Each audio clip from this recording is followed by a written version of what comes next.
જય શ્રી કૃષ્ણ મિત્રો, આજે હું તમને જણાવીશ કે શું છે જગન્નાથજીની મોટી આંખોની વાર્તા, જ્યારે પ્રેમમાં ભગવાન પણ રડી પડ્યા હતા. તો મિત્રો, બીજા આવા વિડીયોના નોટિફિકેશન માટે મારી ચેનલને લાઇક, શેર અને સબસ્ક્રાઈબ જરૂરથી કરજો. ભગવાન જગન્નાથની રથયાત્રા પાછળ ઘણા રહસ્યો સાથે ઘણી દંતકથા પણ જોડાયેલી છે. ત્યારે આવી જ એક વાર્તા અમે તમારી સમક્ષ લાવી રહ્યા છે. રાધા કૃષ્ણના પ્રેમ પર પ્રશ્નાર્થ ઉદ્ભવતા પોતે ભગવાન પણ રડી પડ્યા અને પોતાના ભાઈ બહેનને વાર્તા કહેવા લાગ્યા. જગતના નાથ એવા ભગવાન જગન્નાથની કૃષ્ણ તરીકેની ઓળખ જાણે આછી થતી હોય તેવી પ્રતિભાની ઓળખ કરાવે છે. જો કે આ પાછળ ઘણી એવી વાર્તા છે જે ઘણા ઓછા લોકોને કાને પડી હશે. આવી જ એક વાર્તા ભગવાન જગન્નાથની મોટી આંખો પાછળના કારણમાં છુપાયેલી છે. જગન્નાથની મોટી આંખોની વાર્તા. આમ તો જગન્નાથપુરીમાં પ્રખ્યાત દંતકથા પ્રમાણે ભગવાનને ઇન્દ્રધૂમ્ર રાજાનું સ્વપ્ન અને મૂર્તિનું સર્જનની વાર્તા ખૂબ જ લોકપ્રિય છે. પણ જોવા જઈએ તો એક વાર્તા આ પણ છે જે એટલી લોકપ્રિય નથી પણ વાચકનું ધ્યાન ખેંચી લે એમ છે. આ દંતકથા ભગવાન જગન્નાથને કૃષ્ણના પ્રેમ સ્વરૂપ સાથે સાક્ષાત્કાર કરાવશે અને એક ચોક્કસ નામ તરીકે પણ ઓળખવામાં આવે છે. રૂક્ષ્મણીએ લીધી રાધાની પરીક્ષા. એક સમયે જ્યારે રૂક્ષ્મણી કૃષ્ણને ગરમ દૂધ આપી દે છે અને પીને તેમના મોઢામાં હે રાધે આવી જાય છે. જો કે આ સાંભળતા જ રૂક્ષ્મણીને ઈર્ષા જન્મે છે અને રાધાની પરીક્ષા લેવાનું વિચારે છે. આ માટે તેઓ એક દાસને મોકલે છે અને ત્યાં જઈને રાધાજીનો તાગ મેળવે છે.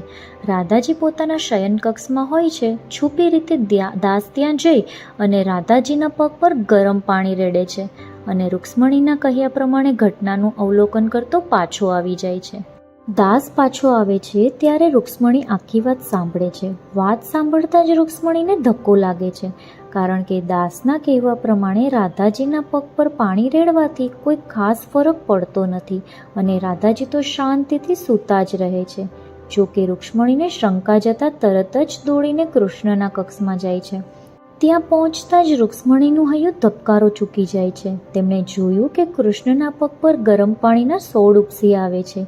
આ માટે રાધાજીના દર્શન કરવાની ઈચ્છા થઈ આવે છે. રૂક્ષ્મણીને પસ્તાવો થાય છે. આ ઘટનાથી રૂક્ષ્મણીને ખૂબ દુઃખ થાય છે અને રાધાજીને મળવા માટે જાય છે.